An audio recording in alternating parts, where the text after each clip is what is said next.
Yeah. There we go. How you doing, little buddy? Look at this. It's working. Mm. A little bit of a boozy Susie in the middle of the day. Good for you. I feel so millennialish right now that we were able to figure this out. Look at this. I got that tree behind me. You got a tree behind you, too. Yeah. I think you took that from my house. Except I'm inside. Ooh.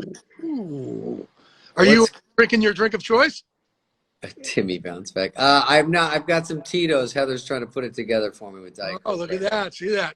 So Spade is the easiest person to ever buy holiday gifts for because he just walks around with the little airplane Tito's and was it Grey Goose, the other one? What?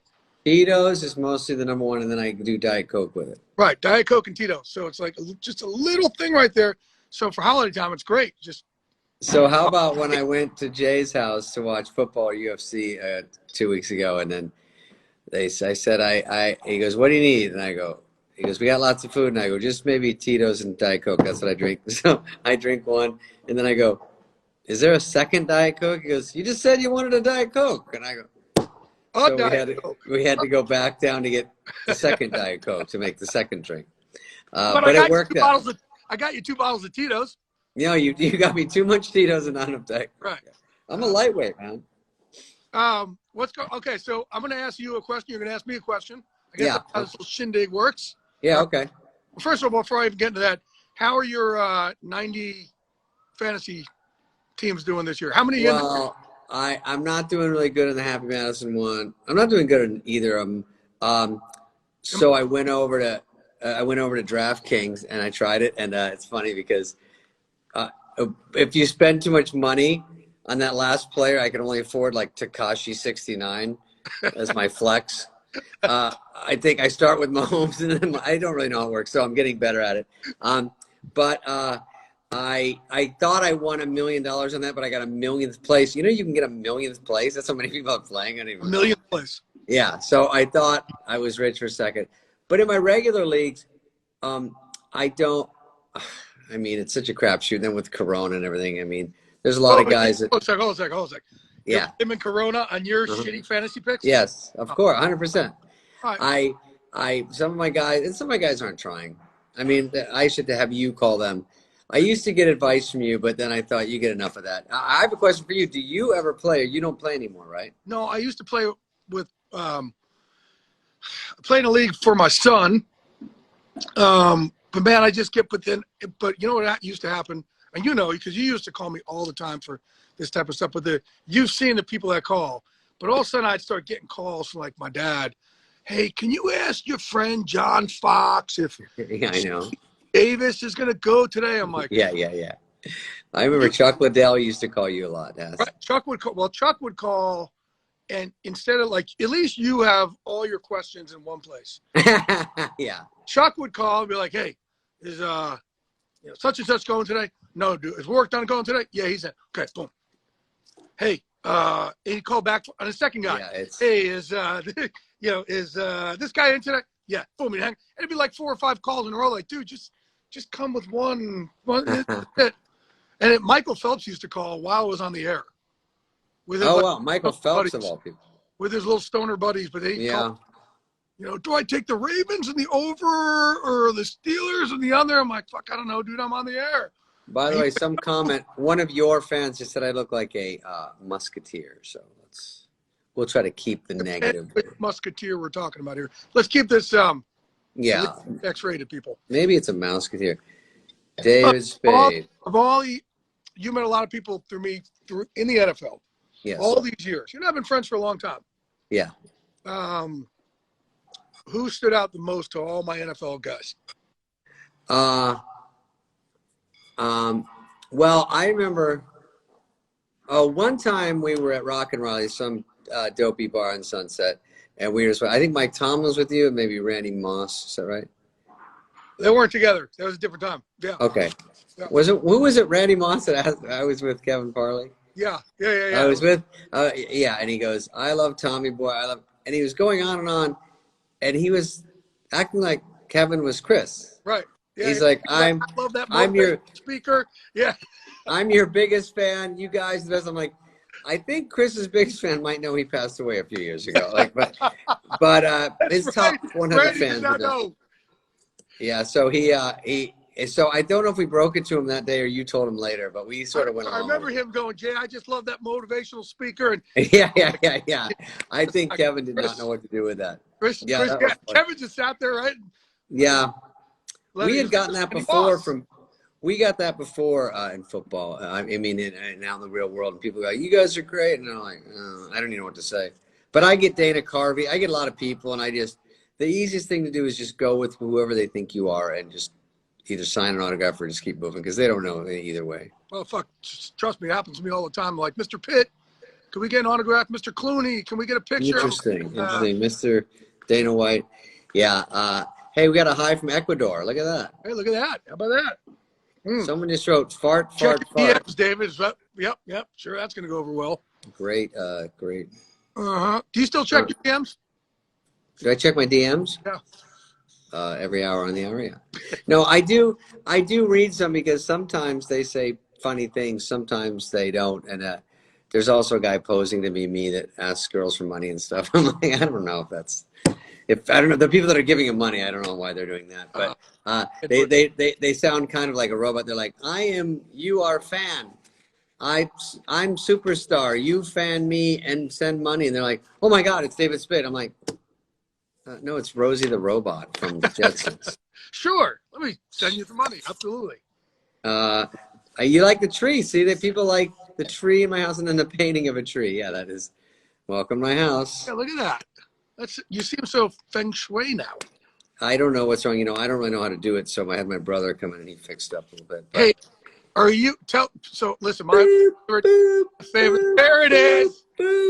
You got to tell us a story because my favorite bit all time was Farley doing that, motivational speaker, Matt Foley. And actually, we went to Afghanistan with the NFL and Fox, and we ran into somebody out there who was there's a priest out there now who's Matt Foley. Matt Foley, right? There's a real one, yeah. Sorry. I saw a kid the other night at I was watching football and he goes, Matt Foley was my priest. So it was based on a real guy. Yeah. That's the funniest. Who was the real guy? So Farley played rugby with him or something? He just Farley was notoriously going to church at all times and then erasing the week prior. And then this guy, Matt Foley, is a real guy. I think he came to the show once, and we were like, oh, no, there's a real dude. And, yeah. No, you could tell. What's that? You could tell when you saw him. Yeah. Really a priest in Afghanistan for our troops. How are you? Good. Yeah. I saw Dana Carvey last night. I still see these guys. I saw Lovitz 4 days ago. I saw Carvey last night, and Carvey is still hysterical, and Lovitz is very funny. It's great to see the old SNL guys. We're still milking it out. Did you know when you did Matt Foley that it was going to be that big when you were doing it? Because you and Applegate were laughing your asses off. No, we were just laughing. And I did think when I was about 10 feet away watching Chippendales, that sketch with Patrick Swayze, that I was like, God. I think this one's going to be pretty big. Because back then you just do it and then no one sees it for 6 months until there's a rerun. It's not on the internet. So if you miss it, you miss it. And then it just has to hit. But we had more people watching because there was no cable really. So it was just us and HBO. So if you get 10 million, or 15 million viewers, that was normal. And now it's not like that, I don't think. We're getting like 10 million for this right here. Yeah. Yeah. It's about right? Yeah. David, say hi to Sophia from Chile. I just did. Okay. Okay. There you go.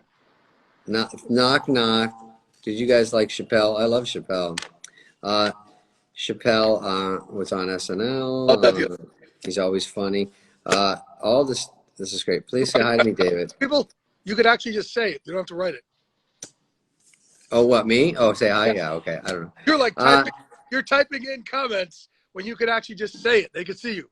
I know. I'm reading them. I'm just saying, okay. People going, how do I turn off the comments? They're bored with me. No, Jay and I go back a ways, and I want to do stand-up. I'm talking about Chappelle. I miss doing stand-up. I did a drive-in show, which is kind of fun. They beep and stuff. And, if a joke's not that great, you get the wipers. That's all you get. I'm like, that's it? The wipers? I get the wiper juice. So I did a driving show up in Ventura, and I think I'm doing one around here, like maybe an outdoor show. It's hard because if you forget your act, you have to say it. It's like a play. You have to really just get up and do it. I used to do 3 times a week. What people don't know about you also, I mean, you're this successful, not just because you got lucky, like you work your ass off. He does. Like, Yeah. you have to come with Spade. Well, again, I think greatness happens, the stuff that you work on when people aren't watching. So Spade here goes, just a lot of these other comedians he's talking about, they go to the different comedy clubs up and down Sunset Strip here on a Monday night, a Tuesday night, a Wednesday night to work on their craft and work on their jokes. And it's not just, hey, let's just wake up and I'm famous one day.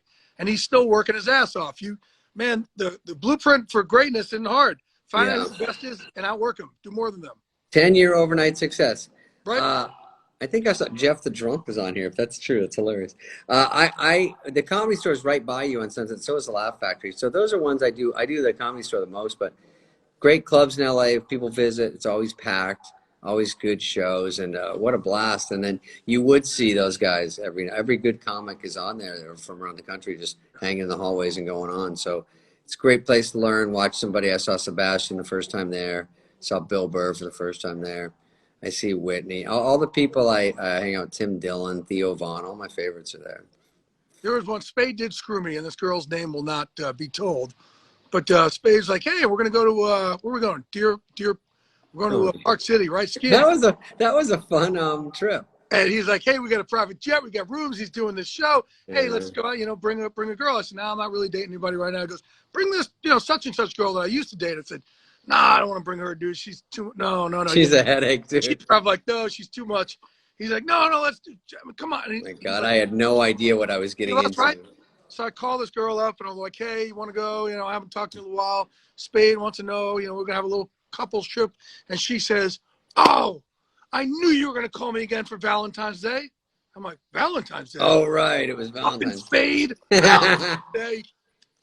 That was great. We had fun. I think you guys fought a lot, but it helped me. It was fun. Rosie had fun. Oh, my God. Rosie had fun. Yeah. All right. Well, listen, I got to do a bunch of these today. I'm doing a whole I'm sure. Drinking junket. Yes, you are, huh? Where's Strahan? Is he behind you? Is he under the... Where's all your buddies? Where's Tony Gonzalez? He lives closer to you than me. I love Tony. He was cool. He was out the other night. That guy's a stud. He is. Dude, that just bummed me out, actually. God is blessed with that. I went right home and hit the Gravitron. You know the Gravitron? Do you have that in your gym? You know the Gravitron where you put in how much you weigh and it helps you do dips? From the 80s? Yeah. So I put in so I weigh like 6 pounds and I go, and then I do like as many as I can. It's a great trick. You're like, yeah. I found out I'm not here for my rip. Well, I love you, brother. Thank you for joining me. Thanks to the audience for writing in and paying attention, and check out Jay when he does these. It's fun to do, actually. It is, right? Not bad, right? Jay, miss you, bud. I'll see you soon. Cheers. Who loves you? See you, brother. I just leave. There it is. He has no idea how to leave. I have no idea how to get him off. Do you have any clue? I have no idea. I'll try it. I'll figure out how to get out of here. No clue. This is Heather, come get me off that one guy's show I just did. Here comes Heather. Let me say hello to Heather. Hey! What's up, Heather? Oh, you're still live. Yeah, Yep. How do we do How it? you doing, Heather? This is Spade's assistant, Heather. Say hi. Say hi to the world, Glazer. Heather. Hi, all Glazer fans, because I know they're probably more yours than David. That's enough. By far. Like this. Yeah, by far. Yeah. Go and leave.